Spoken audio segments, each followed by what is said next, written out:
Hey guys, my name is Heather Lindsay. And my name is Cornelius Lindsay. And I'm so excited that you landed on Life with the Lindseys. This is so exciting. This gives us an opportunity to share our life with yours. Yes, we're going to be talking about everything from entrepreneurship to ministry to your purpose to why you are here, family, parenting, relationships, marriage, sex, you name it. We are talking about it. So thank you so much for joining us today with Life with the Lindseys. Enjoy it.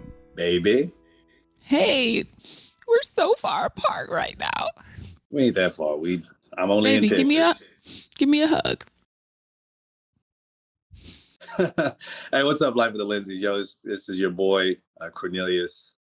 What's up, y'all? This is Heather Lindsay. And if you're watching on video, you'll see that we're in two separate places. But yeah, there's two separate places. It's funny. We were in Maui last week, and then we flew home on Sunday, got home at Sunday at 9:30, 10 o'clock at night. It was and crazy. Then I boarded a flight at 7 a.m. to Houston. So such is the life. But everybody, it's funny, babe. People would be like, man, I felt like they would say the traveling life. They feel like, that's the life that everybody wants to live because it seems so grand. It seems so great, but it's exhausting, right? Especially out of LAX. Yeah, it's a lot. It's a big airport. Yeah, it's a lot, but we're thankful. I mean, this is the life we prayed for, and actually this week is the 10-year anniversary of when I first started Pinky Promise. And I remember just the year before that, where we just went through so many hard times and so much testing and so many trials. And we had the miscarriages, and then we had deaths in the family, and then we moved to a new place, and we were just getting hit with attack after attack. And it's just like, I look back and I'm like, we're literally living our answered prayers. Like, we're traveling when we feel like it. We can hop on a plane at any point. We can bring our kids. We have kids. We have 3 children, and we were believing God for kids. Think about it. We were believing God for kids 10 years ago. We didn't have any children. We were in a tiny 1-bedroom apartment. Yeah. We're believing God to start a church. We're believing God, to be able to travel the world and speak, and just to serve Him with our whole life. And I think it's so wild that. I know for me anyway, sometimes I need to step back and look at my life and say, wow, I'm literally walking in what I prayed for and what I believe God for, 10 years ago. Yeah. I remember that. I remember, it's funny. I was talking with a couple yesterday, and I was telling them about, they knew about our journey somewhat. But I was talking about that journey and about that life that, we used to talk about. Remember that gift you gave me for Father's Day? I don't think we weren't even married yet. We weren't. It was something. I don't even remember what you bought me. It was something from Macy's. Was it a tie or a shirt? I think it was a button up, because you used to wear button ups every day. I know. I mean, I had to. That was my work. But I remember you bought me something from Macy's, and I remember the box. On the box, we were together, and we drew me, you, and then we drew 3 children. And this was before we were married, before we even knew, what was going to happen. And then after we got married, and then you told me you were pregnant. And I was so excited. We were both really excited. I'll never forget going to that doctor's office, and the doctor coming in the room, sitting down, and says, "I have some news." And he says, I couldn't find a heartbeat. And I was sitting there thinking to myself, like, oh yeah, I was thinking, well, you need to go back and check, because it got to be a heartbeat there. And he said, I couldn't find a heartbeat. And then everything that you went through after that, and I've told the story before, just kind of shaking my fist at the window, because I was so pissed off at God, because I felt like, how is it that all these people in the world, just having children, throwing them in trash cans, don't want them, just whatever, just having kids, don't want to raise them anything. And here you are, 2 people who are serving you, who love you, who's given our all to you, and we can't have a kid. Like, I don't get it. And then, we went to I never forget, did we go to a fertility specialist? We did, didn't we? We did. I made an appointment and we went and sat down with them. And it was funny. They looked at us and we told them our situation about our miscarriage. And I'm like, does he need to get checked out? Or, do I need to get checked out? Like, what's going on? And he said, well, how long have you been trying? And we said, under a year. And he looked at us. He's like, how old are you guys? And we told him like 20s. You were like 23. I was like 27. And he was like, go back and give it some time. He was like, get out of here. Like literally, he was like, now if you have like multiple miscarriages, we can start, really looking into it. And then we ended up having 2 empty sacs or 2 miscarriages. But I remember just really having to surrender that area to the Lord and say, God, like if it's your will for us to have children, and I know it is because this desire is like burning in my heart for children. Like I want a baby. Like baby fever was so real for me.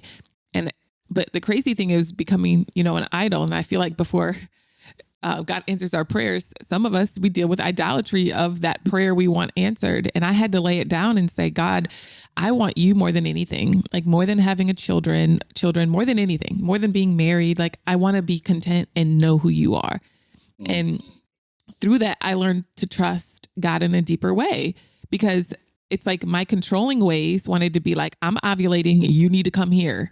Like it was a job. Like you better come here. Like and and well, not. You did that. I know I did. But the thing I never forget. You'd be like, yo, I'm ovulating, and I'm like, pimp. Like I was supposed to be working. I was supposed to be doing stuff.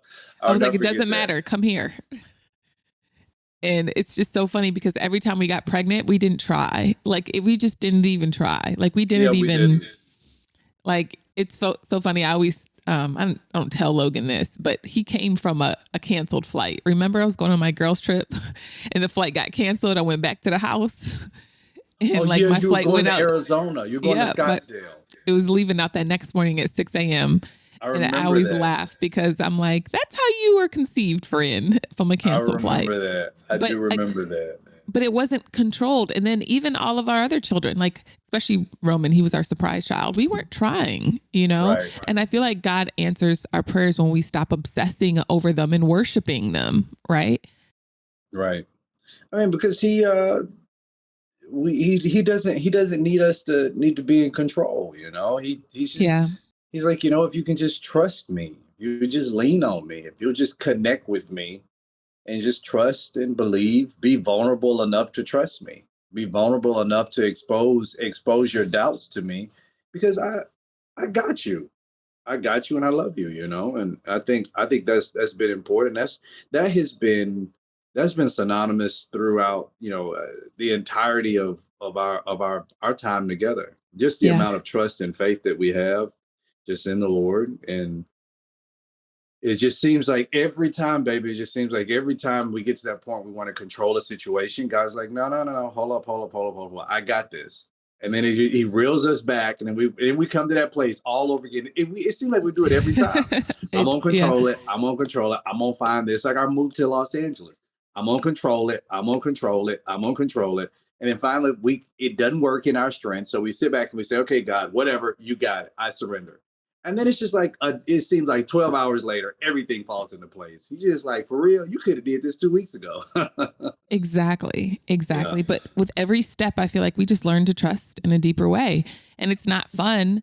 But now I look back at everything we've gone through, but I feel like it's almost like stepping stones. You know what I mean? Like we started down at the bottom.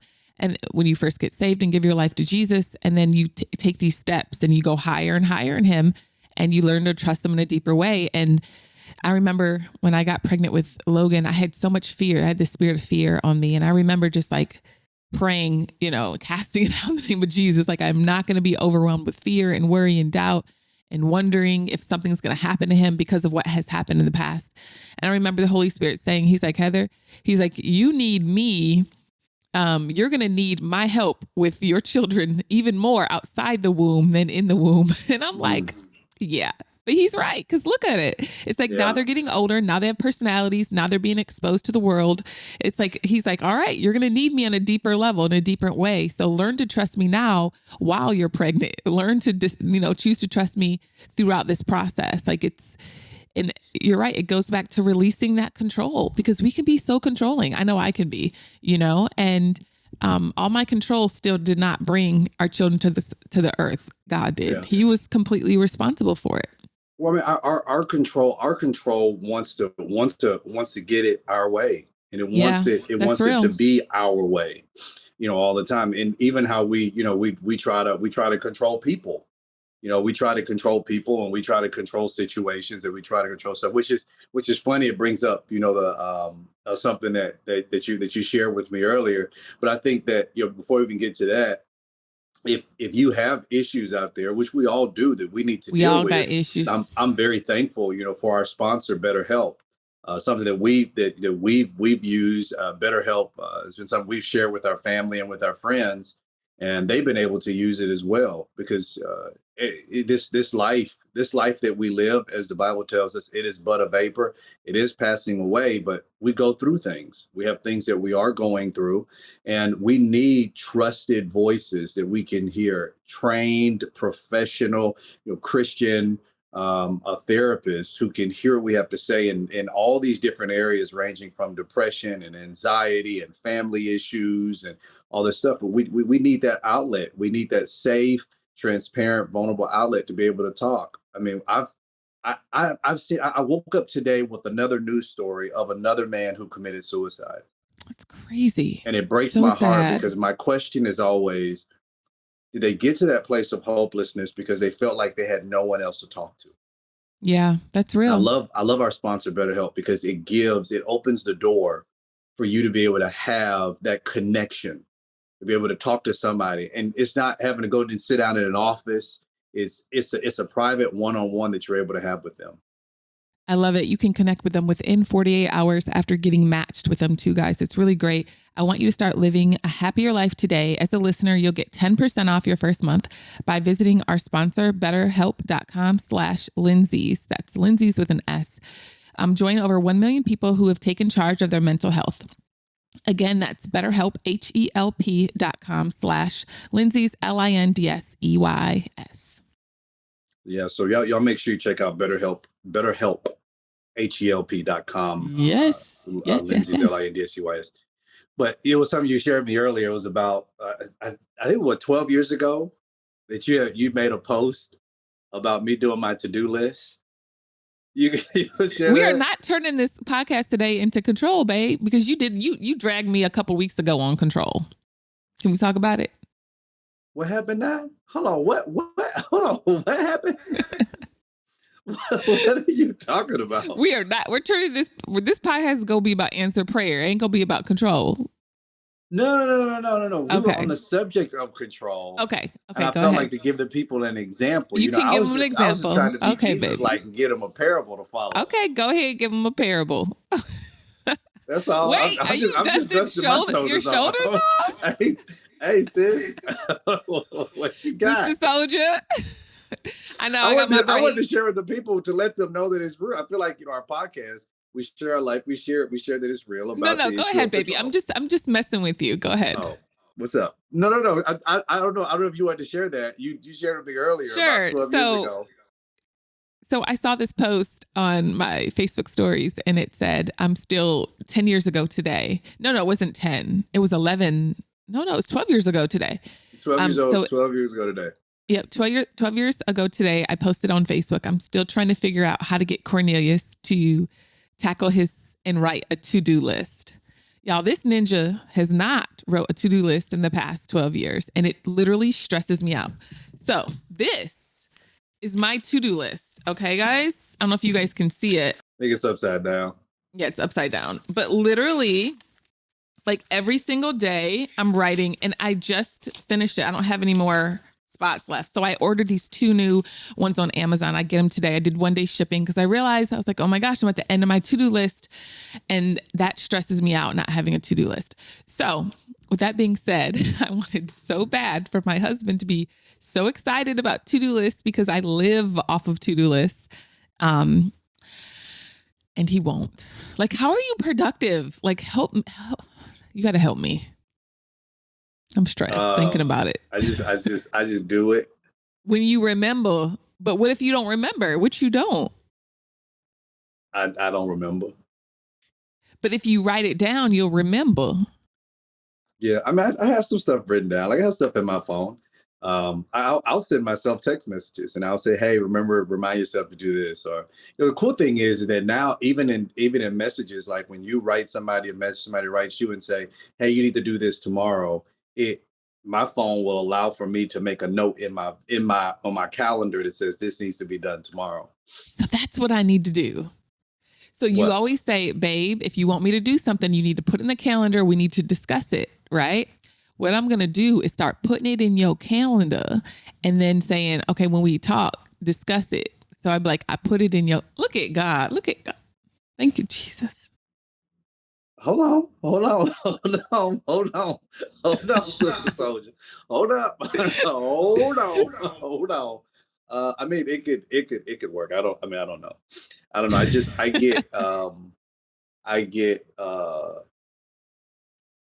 know. I use to-do lists. I use them. I'm not as regimented with them as you are. I mean, you look at them and and I like at night before I go to bed, there's things I have to do, I'll write it down. Like last night I wrote down 6 things I needed to do today. And so this morning when I got up, I was checking my messages and, all the messages that weren't read. One of the messages that wasn't read was a message I sent to myself. So I clicked on the message and I was like, oh, okay, yeah, I need to do these 6 things. Now, do I remember what all 6 things are right now? I forgot already. I don't understand. But they're there. And I don't understand how you function. It's just, no, I ordered 2 to-do list notebooks from Amazon. So I got 2 so I could compare them and see which one feels better. But if you want the other one, you can have it. I feel like the Lord had me order 2 for a reason. So maybe it's for you, baby. Praise the Lord. Maybe it is. Maybe it's time for me to turn over a new leaf and develop a new skill and to have a new discipline. Maybe that's what it is. I don't know. Come on. Speaking of, maybe that's what he wants. Developing a new skill, I'm going to segue off real quick and we can go right on back. I'm doing a new Busy Traders course. So I've been teaching people how to trade stocks, y'all. So go to Busy Traders, thebusytraders with an s.com. And I'm actually doing a free webinar so you guys can join. But it's so cool to watch people learn how to trade stocks. They didn't know how to trade a month ago, babe, and they're making money now. It's so cool. And I think the biggest review is people are like, it's simple. How is this so simple? And so, yeah, I'm excited about that. I think the way that you teach makes it incredibly simple.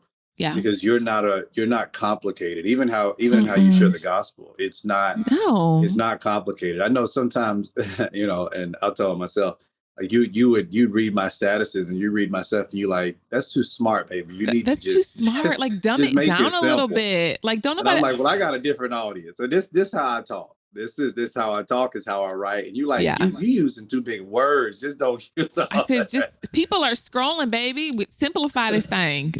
Take it home. Simplify that thing. Nope. If you care enough, you got to read this whole dissertation. It's going to be underneath this post. So, but I think it is the way in which you share it. It's extremely simple, but not only just the way you share it, but it's also your passion behind it. I love. You can tell by reading it. Yeah, you're passionate about. Hearing it, you're passionate. I hear you when you're teaching them, and you're incredibly passionate about it. So I think that passion and that simplicity, it all just collides together and it hits them exactly where they need it. So yeah. I think it goes along with the prayers we answered years ago, to be financially free so we can do what God wants us to do. And it's how can we be financially free if we're just in debt and in bondage to everybody? You know what I mean? So just sharing with people financial health and wealth and stocks. I don't know. I saw there was this big generational gap between people who traded stocks and people who don't, people who invest, people who don't. And so I said, you know what? even with preaching, like I'm sharing the good news with people. And when I know about something good, like I want to share it. And for a while I was like, no, I'm not going to share stocks. Like I'm just going to trade on my own. And I got so many DMs every single day. Heather, when are you going to teach it? And I'm like, never. And then one day the Lord's like, why not? And I was like, why not? Okay. Yeah. So now it's been life-changing to just watch so many people learn how to trade stocks. It's really cool. But again, I feel like it goes in line with the things that we prayed for years ago. And sometimes God answers your prayer in a year or two. And then sometimes, I don't know about you, but I feel like I've been standing on some prayers for the past 20 years, that I'm still believing him for. Yeah. So how would you encourage somebody, babe, that you feel like has been waiting forever and they're not seeing the answered prayer? You know what? I feel like I have a great answer for that. You want to do it after this break? But before I give that, I wanted to be able to talk about how much I love my smile. I absolutely love Lumino. I love their toothpaste, which is what I use religiously. I love the fact that they don't have all the toxins and things that other products have, which is very important to me. But it's like with the toothpaste and the mouthwash. Also, I'm traveling right now. If you're just tuning in and you're wondering why we're on different screens, I'm in Houston. My wife is in LA. I'm preaching here, and I can take the Lumino. I can take their travel whitening kits, because you're drinking coffee, you're drinking cranberry juice, all those stuff. It stains your teeth. I'm standing in front of people on the stage. I don't want brown spots, purple spots all over my teeth. So I can just whiten it, have the whitening strips at home. So Lumino is the best way to go. It's the best product that we have in our home thus far. You know what I love about it? I love the Lumino whitening strips, and I use them on a regular basis, 30 minutes a day, 7 days, out of the month. And it's really great. It really whitens your teeth. But what I love about it is it does not make my teeth sensitive. With past whitening strips, like I would put it on there and they would sting and it would hurt. And then I would eat something cold and it would be tons of sensitivity. There's none of that with it. And I love that it's non-toxic. There's no alcohol. There's no artificial dyes, nothing like that. Now, y'all, I love my smile, how my smile feels and looks, and I know you'll love Lumino as much as I do too.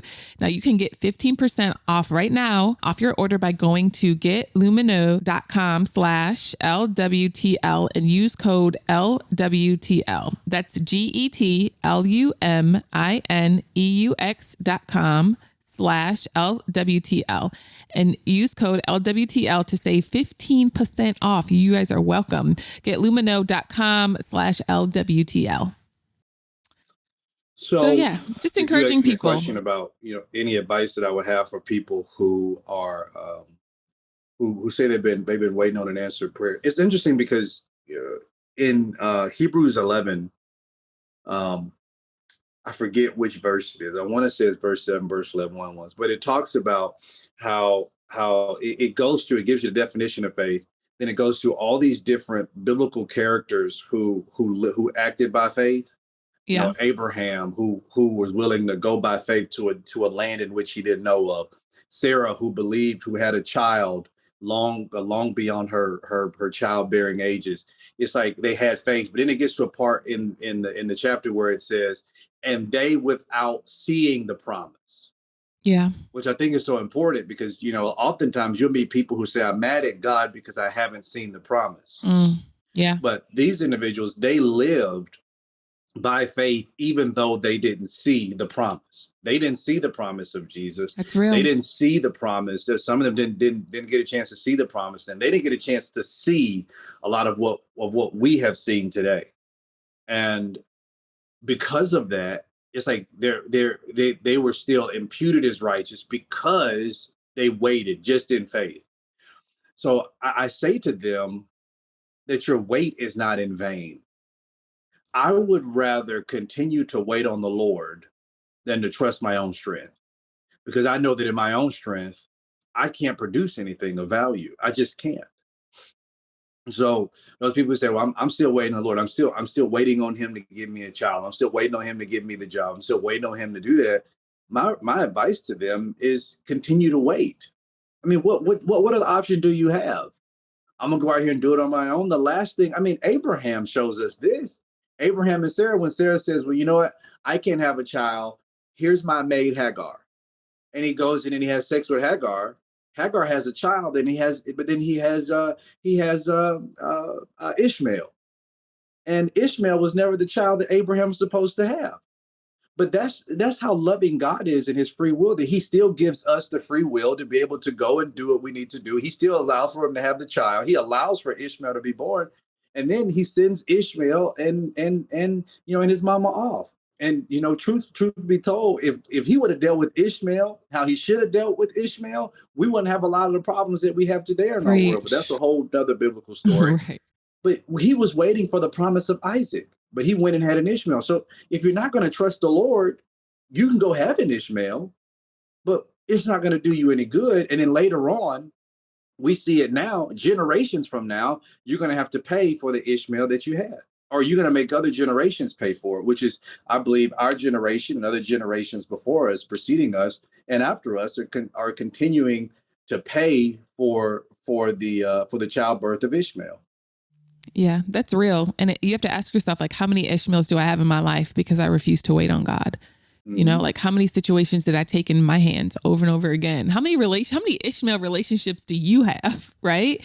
Like, right. How many Ishmael jobs do we have? How many Ishmael cars do we have? Houses, whatever the case is. When we rush ahead of God, you're going to pay for it in some type of way. I mean, it sucks, but I feel like rushing ahead of him is just never profitable. It's like, there's things I'm waiting on God for now, but I've almost tucked them behind in the back of my mind, and I've prayed them, and I've stood and believed and said, all right, God, I believe you're going to work out this thing for my good. I know you're with me, you're for me. But I have to trust his timing. And I believe that God operates in seasons. We know that from Ecclesiastes. There's seasons under the sun for everything, and we can't control when a certain season is going to come into our life. If there's not a time, if you're listening, if you're like believing God to buy a house, right? And you're like, I want it now, but the time in the season isn't until next year. Like, that door's like, you can try to force down that door, but you're going to end up with an Ishmael and be upset and frustrated. We learned that when we were buying our house, you know what I mean? Our recent house. And it's just, we tried to force it. And we kept getting closed doors, but we knew that house was ours. But at the right time, it was like September 20th, 2019, God opened up that door. And I feel like there's a date for everything. We had a wedding date. Our date was August 14th, 2010. But I was believing God to get married by the time I was 25, 2 years before before that date. I'm like, God, I was supposed to be married by the time I'm 25. Like, what? Why are you taking so long? Like, what's really going on? Oh, you're not going to bring my man in? I'm going to go find his tail. And I just started dating around. And then I get frustrated. I'm like, God, where's my husband? And he's like, it's not time. And I'm like, but why?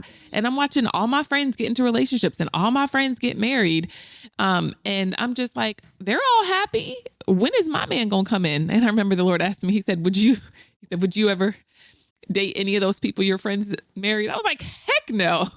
And he was like, those people are for them, not for you. You need to focus on your own lane and what I've called you to do, your timing. And my timing for your life is perfect. Either you're going to trust me or not. Like, how long are we going to go around this mountain? Like, are you going to trust me or no? Like, Make a decision. Like, on this day, who are you going to choose? You can choose me or your mindset and your controlling personality, Heather. Which one is it going to be? Yeah. And that's what we want. We want the control. We want the control. We want to be in control. We want to stay in control. We don't care about anything else. It's like, nope, I want to control this situation. God, I hear what you're saying, but I have, and I'm glad you mentioned that about being married by 25, because a lot of people, they have a schedule. Absolutely. And they're saying, God, it's supposed to be done by 30. I was supposed to have $1 million by 35. I was supposed to have kids by this. I was supposed to do this by this. I have a guy, he wants to be an actor. And he said, I'm believing God for it. And I felt like I was supposed to already have a movie landed by now. And it's like, well, who are you going to believe? Who are you going to trust? Are you going to trust your own ability? Or are you going to lean and trust the Lord? And you have to make that decision. You have to make a decision exactly who you're going to lean on, who you're going to trust. That's real. Yeah. That's real. Let's also take a really quick break. And I want to talk about the perfect Valentine's gift. Baby, what are you getting me for Valentine's Day? When is Valentine's Day? The same day it is every year. Oh, okay. I didn't know. Well, it's a surprise. You better not forget. Well, I'm thankful for Uncommon Goods.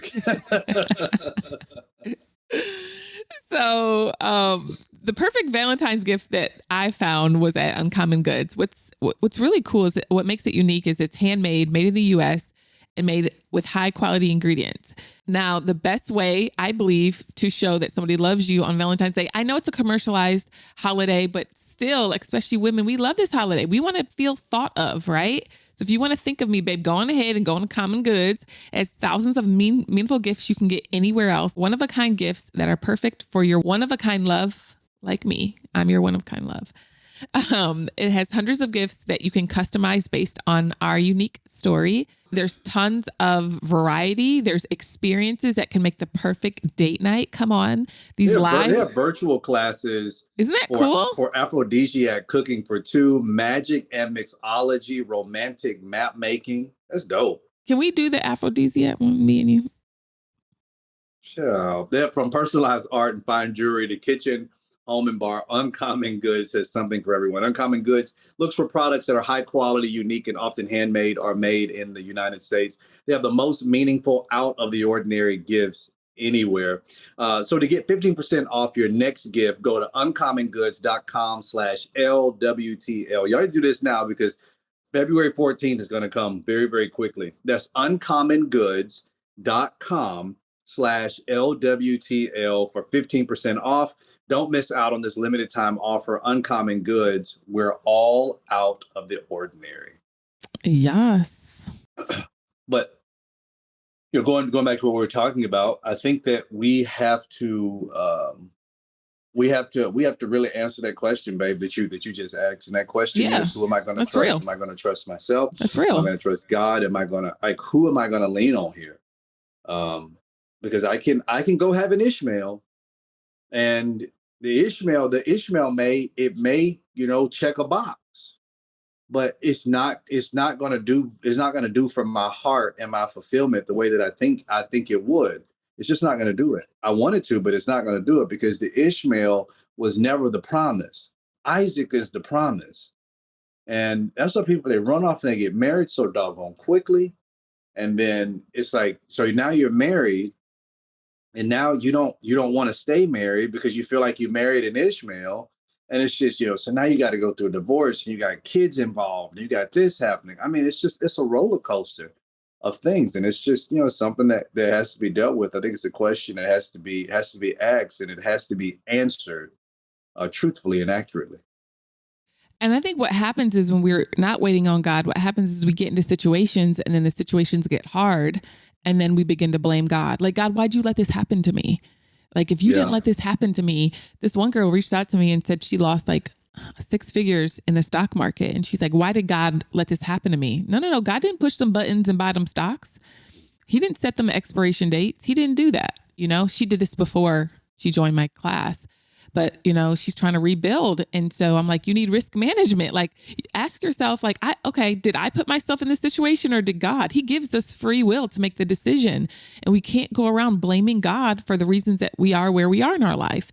I think what's helped me is accepting responsibility and saying, what do I need to work on? What do I need to change?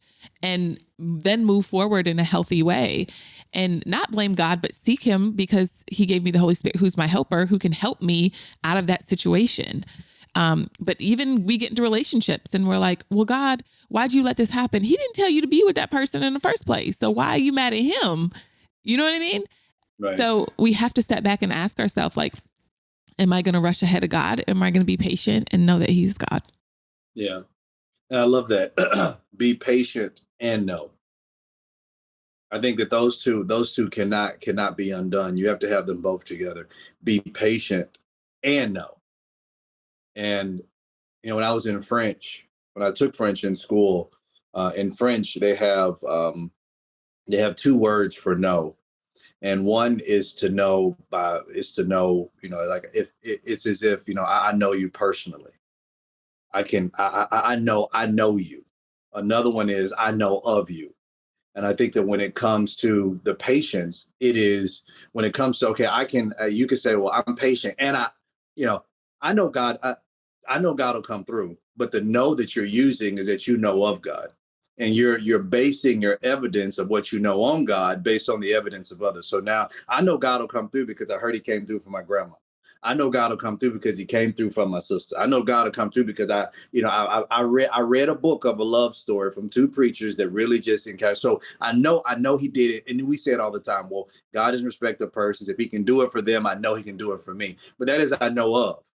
But the knowing says that I know for myself.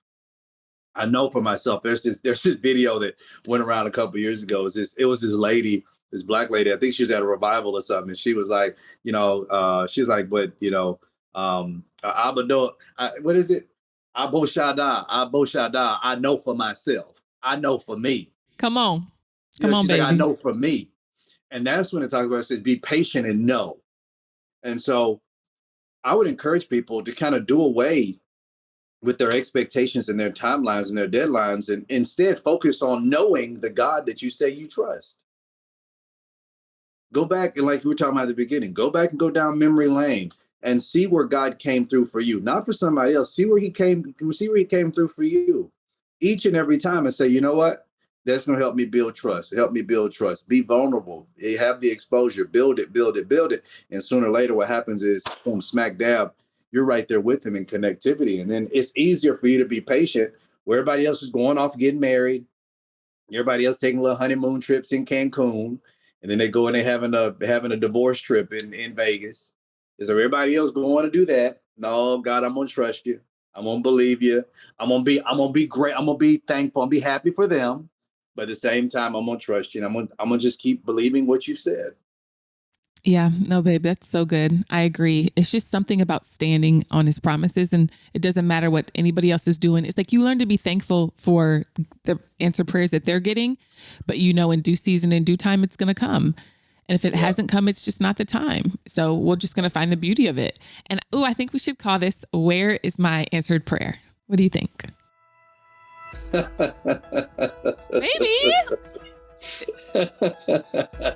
I like the structure. You can call it underwear for all I care. I don't care what you call it. Write that down in my book. What you say? I gotta write it down in my to-do list so I can send it over to our producer. You are hilarious. Well, but that's real though, babe. I love everybody else out there too. I'm preaching again tonight. I'm supposed to be preaching again tonight. We'll see how it goes. No, I miss you. Come home.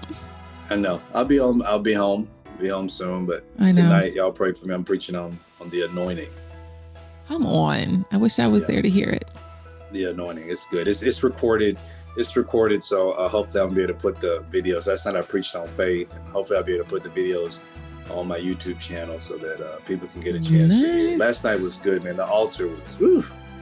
I love that. Oh my God, it was lit. You should have seen all the kids. It was the kids and the teenagers that did it for me, with their hands lifted and people just receiving the gift of the Holy Spirit, evidence speaking in tongues, and people just being filled, and just that you can just see it fire just sit into people. They were just kind of smoldering right there at the altar. It was so good. So I love it, I'm gonna baby. get here and do some more studying tonight, but I love you, baby, and I miss you and the kids and mom and dad and all that. All right, love you too. Bye. All right, y'all be good.